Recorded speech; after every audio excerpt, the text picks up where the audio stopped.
dugaan tindak pidana pornografi yang lagi beredar, yang lagi ramai. Kami udah buat laporan, udah konsultasi, ya. Kami udah konsultasi di cyber, dan hari ini kami udah ada surat tanda terima aduan kami langsung ke Kabareskrim Ceki Cyber Mabes Polri. Nah itu. Ya ini. Berarti ini cuma baru aduan atau udah laporan masuk, laporan diterima sama Mabes? Ya, hari ini masih dalam bentuk aduan karena laporan kami akan mempersiapkan bukti-buktinya yang memperkuat tentang dugaan tindak pidana pornografi ini yang sementara beredar. Kenapa berniat untuk melaporkan? Kami dari Asosiasi Lawyer Muslim Indonesia menganggap bahwa tindakan ini adalah tindakan yang tidak pantas dipertontonkan oleh public figure yang udah rame kan, sangat merusak moralitas anak bangsa. Bagi kami itu moralitasnya kami, karena kami ini adalah termasuk lawyer muslim yang tergabung dalam suatu lembaga, berharap bahwa tindakan ini bisa segera diproses oleh pihak kepolisian dan akan menjadi atensi publik. Kenapa? Karena ini sudah bagi kami sesuai dengan amanat undang-undang pornografi itu memang sangat merusak generasi bangsa. Jangankan memproduksi, menyebar aja, menonton aja bisa kena tindak pidana. Kan begitu. Ini kan baru aduan Bang, mungkin untuk pelaporan pasalnya pada apa Bang? Nanti untuk kita kan udah masukkan aduan terkait Undang-Undang Nomor 44 Tahun 2008 tentang pornografi.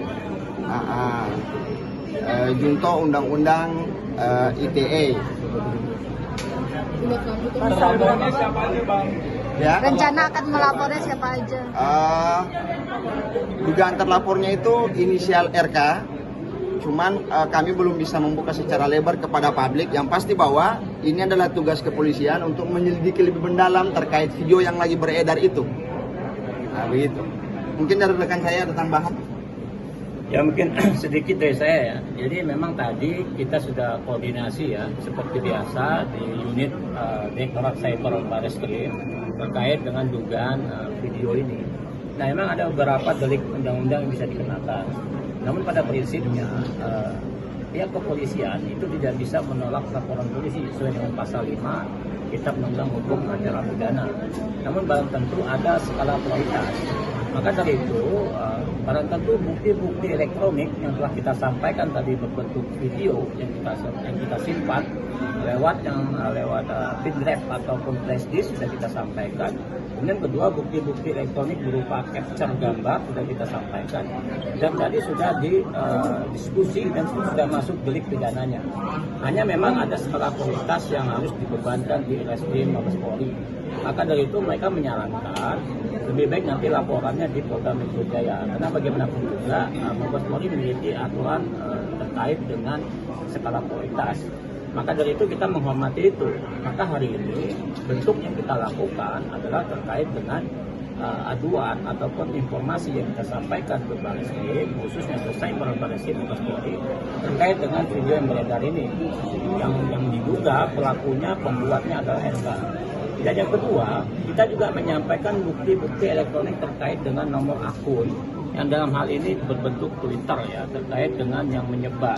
Jadi ada dua, yang menyebar video dan yang membuat video. Itu yang kita laporkan akun dan juga seseorang yang diduga itu RK.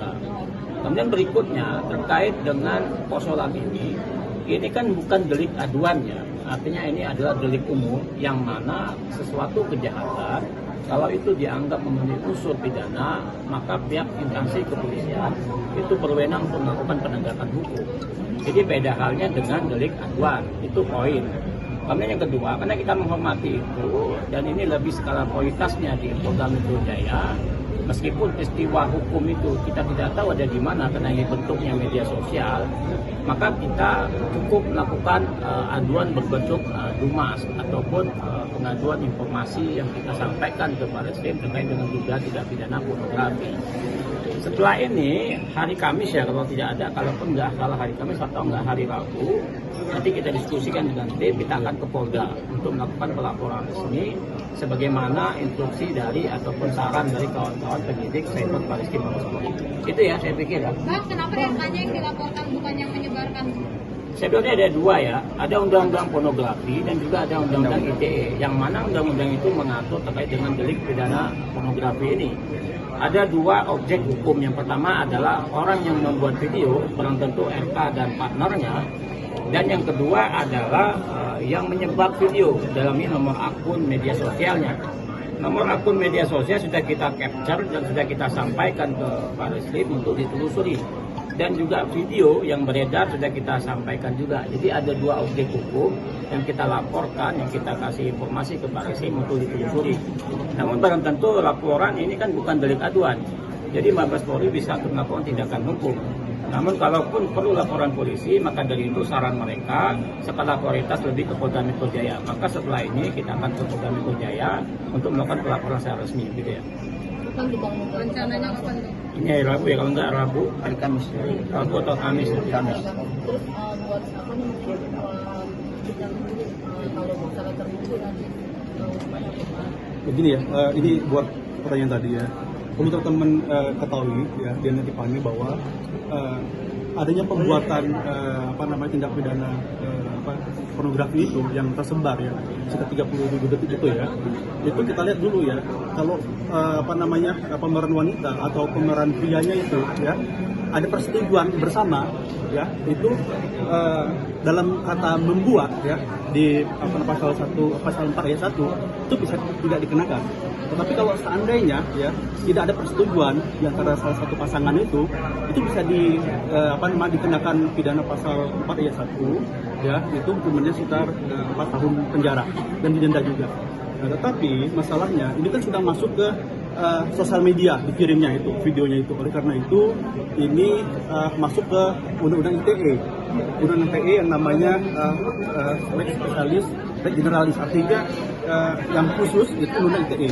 Oleh karena itu pasal 271 menyatakan bahwa ya orang yang mendistribusi, mentransmisi ya, terus membuat ya yang tidak punya haknya ya, terus dia membuat konten berbuat pornografi, itu kena hukuman penjara ya, itu maksimal 6 tahun penjara.